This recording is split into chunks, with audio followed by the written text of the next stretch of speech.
So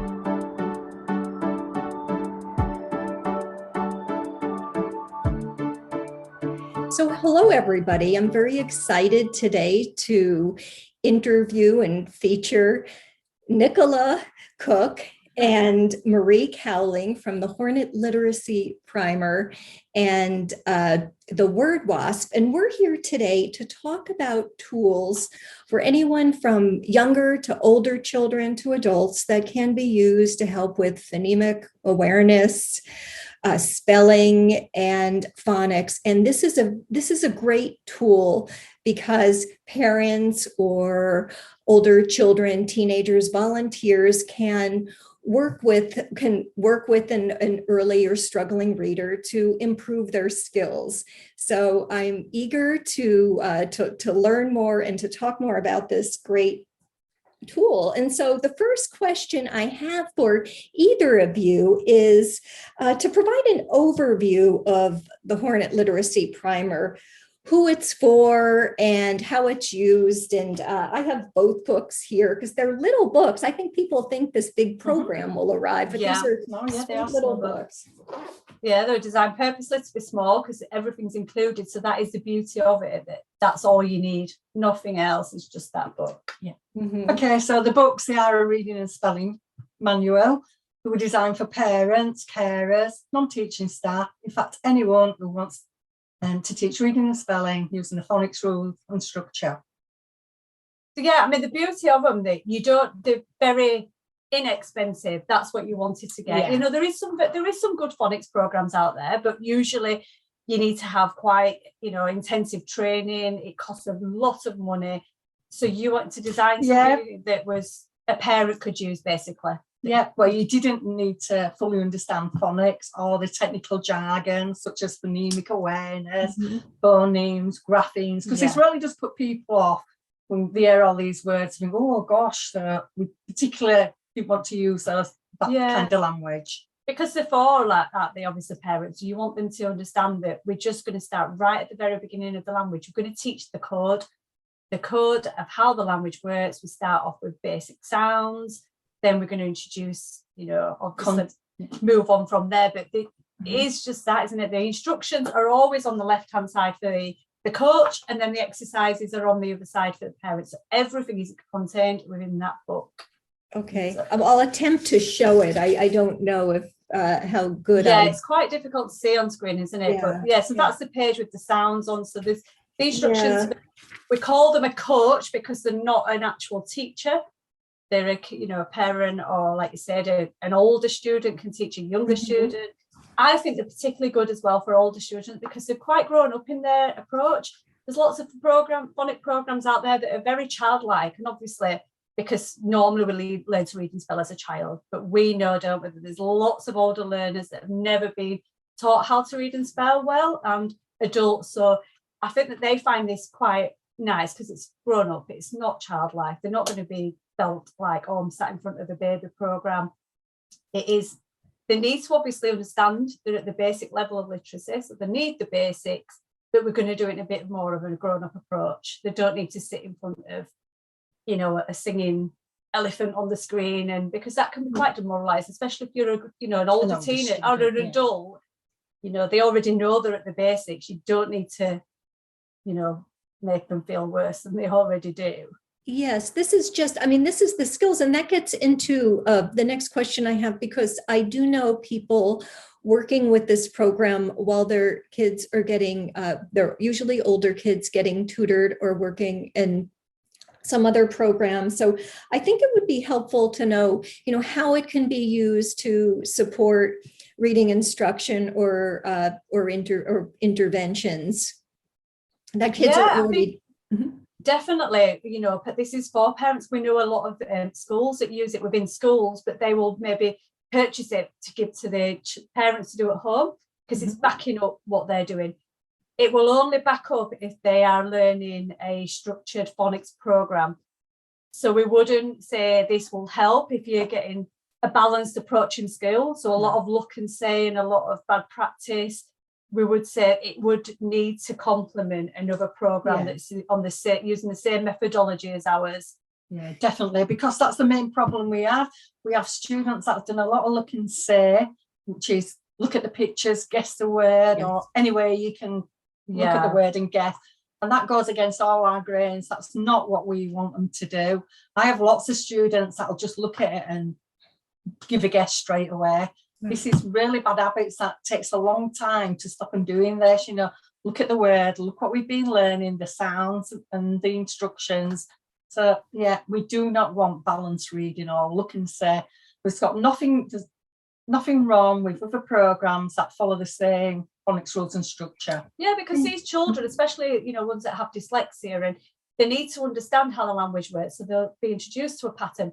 They need lots of practice doing that. They need lots of exposure at looking at words and work, you know, and understanding, oh, that's how the pattern. And that's where it's gone wrong for a lot of children. You know, in the UK, we have phonics at an early stage, but if your child is not keeping up with that classroom phonics method, they can fall behind. So this is where the beauty of the Hornet would go in.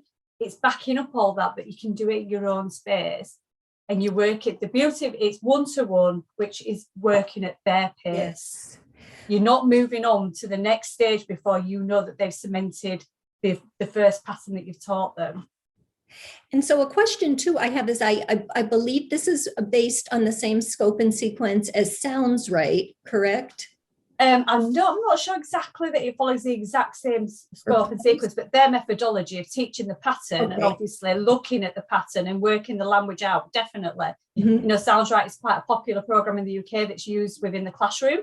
So brilliant program. They're teaching all that they need to know, but we often find sometimes some children will come to us and say, I've done phonics, I've done it, you know, and because they've sat in a classroom, they've just not kept up. So a lot of it is just gone.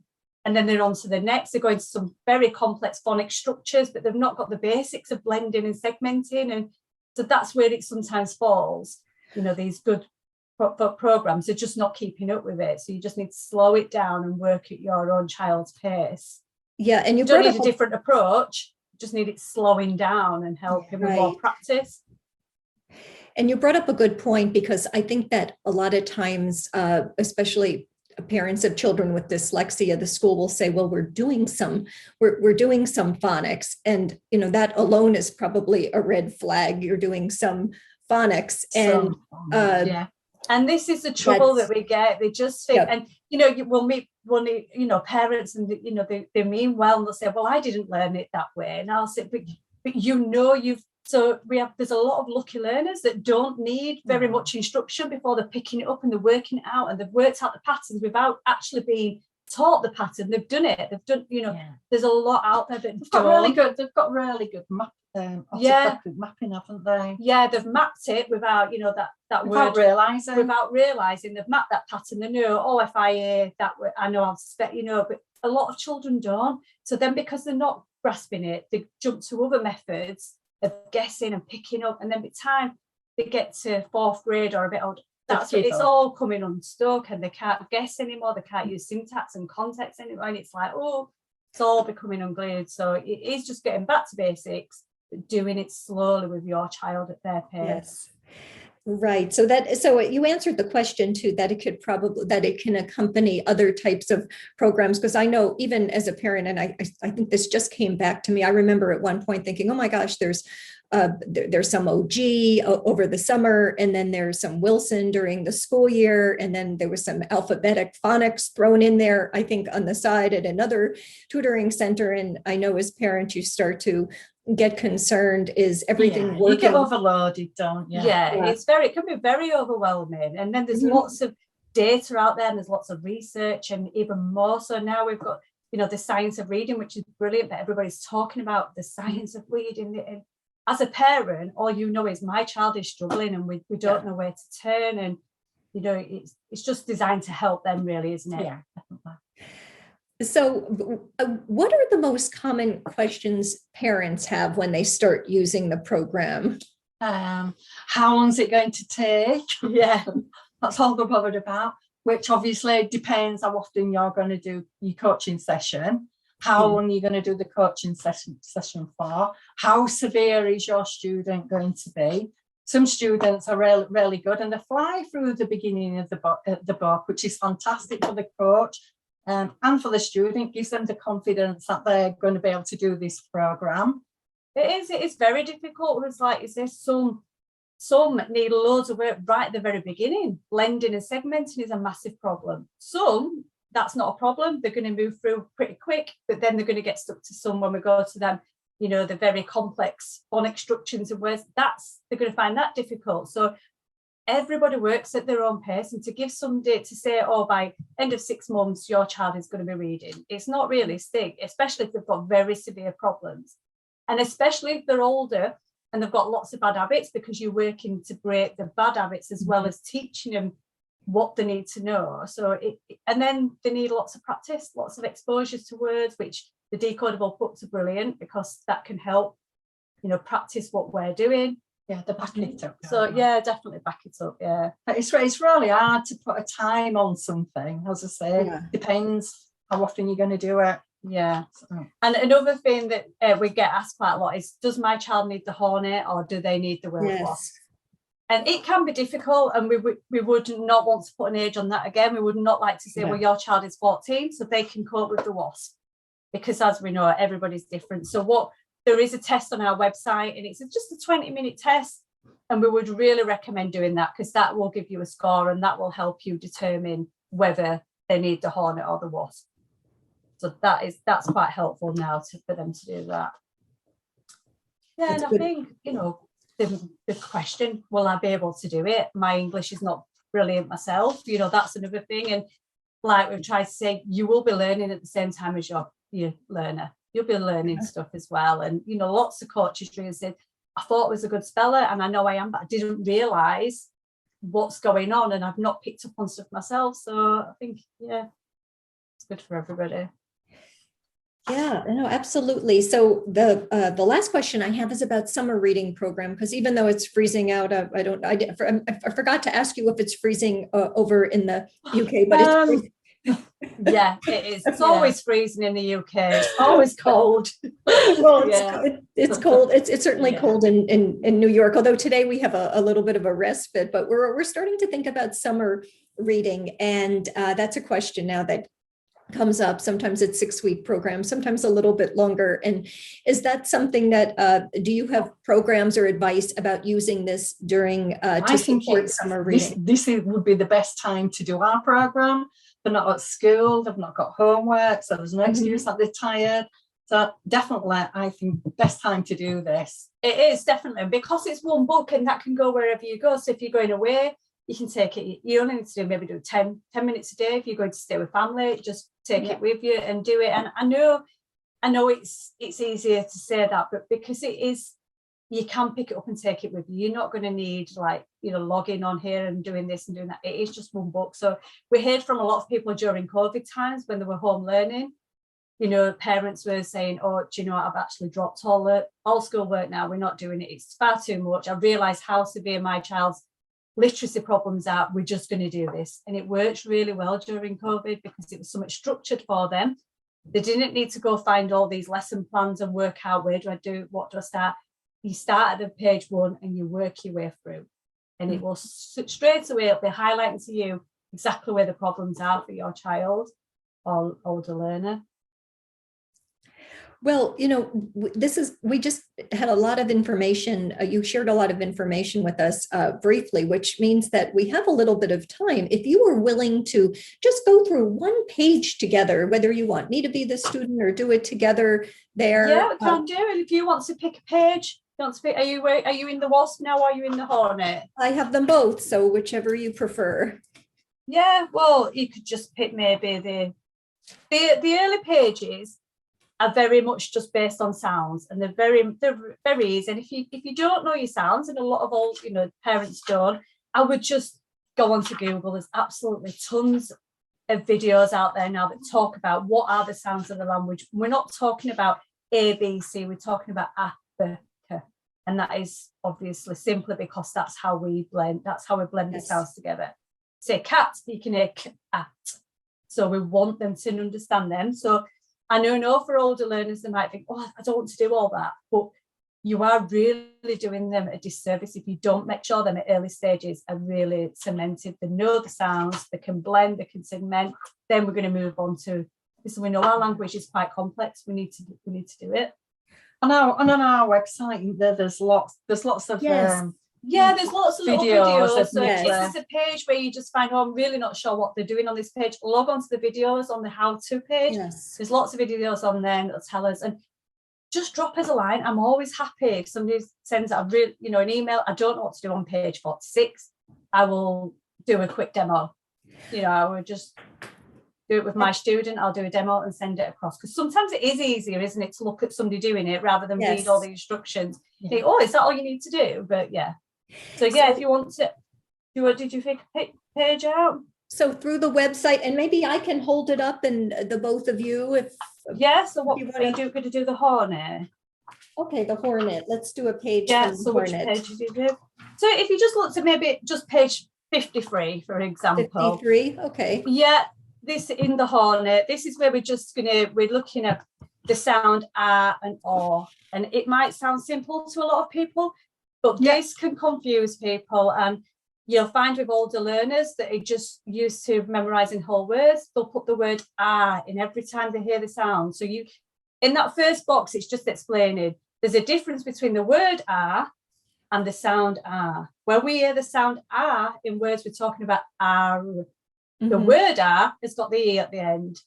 So that, it's just simple things, and it does sound simple to people that don't do it, but you'll find older learners will put A-R-E every time they hear R. So it's just making them realize that just the sound R is just AR, and obviously we've got the sound OR in there. Then we've got little warnings in amber, and the color coding is brilliant because it's really helping them to see the patterns. So we've got the A after W says O, so it's in amber, it's warning them that it's making the O sound. And then the pro columns you would just ask you to read. So you just want your student to go down the column and read, a, tan, bal, dal. And then the spelling columns are in blue. So then you would obviously move the book away from your student, and you're just wanting them to have a go at spelling. So we're backing up that reading. Yeah, so it gives them a chance while they're having a read, to let the sounds go in. And then, like Nicola says, then we do reading. I often just cover the reading up with a card, the spelling, so they can't see them. Because, everybody wants to cheat. You don't care who you are. If you can see them, you will copy them. Yeah. So and the spelling is just really, really helps to understand abstract. Spelling is obviously harder. You're reading, you've got the clues in front of you. When you come into spelling, you're obviously having to retrieve from that, your memory, like, what is the R sound again? What is the O sound? And it sounds very basic, but these are basic bits that we need to get. Yeah, and what's nice is that, they are going through and they're getting the sounds, and then you have them working with a piece of paper, another way of even grasping the sound and having the skill stick, and they're writing on a separate piece of paper. They're working on the spelling. And I think that's one of the nice benefits of this program, because spelling, the encoding piece of decoding seems to be the stepsister sometimes. They just mirror each other, don't they? Really help. Spelling helps with reading helps with spelling. It's obvious, I think, when you start going, it's obvious that they need to be together. Like you said, the same skills. The same skills. One, we pull apart them to read, we put them back together to spell. And obviously, like I said, spelling is harder because you've got to try and retrieve from your memory, or but I would say to my students, if you could read a message, you'd be expected to write one back. It's as simple as that. Like Nicola says, we pull them apart to read, and then we pull them back together to spell. But obviously, we know our language is complex, and we start off with the basic sounds, and we're just going to slowly move on. But you would never move on before your student has grasped, the previous page. So, and that's fantastic, because I do think that that's a big issue for our kids that struggle to read. There's so much focus on kind of a cobbling together the reading intervention for them as parents try to figure out, what's going to work. And even when they get effective instruction, often it's that spelling piece that goes by the wind. And so many of our kids that finally are starting to read, but they never got that encoding piece. So having that built in and having these kids just work on it from the get-go as they're learning the sounds. It seems so logical, yet it doesn't typically happen. So, I mean, this is a great little, these are great little books and nice programs. And I first learned about them probably a decade ago, more through the Toe by Toe program. Yeah. But just something that we had been that you learn is effective. It's like you said, it's not a fortune.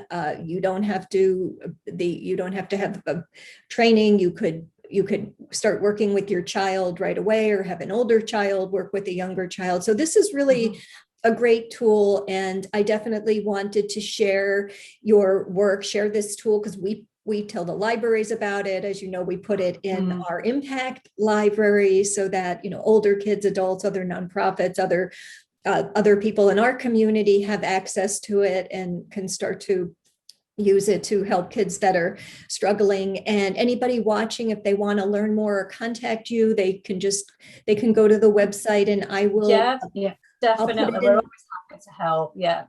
I'll put it in the comments underneath the video, so everybody knows how to reach you. And it sounds like there's a lot of information on the website. So thank you for. Yeah, you're welcome. It's been good to meet you. Take care. Thank you. Bye.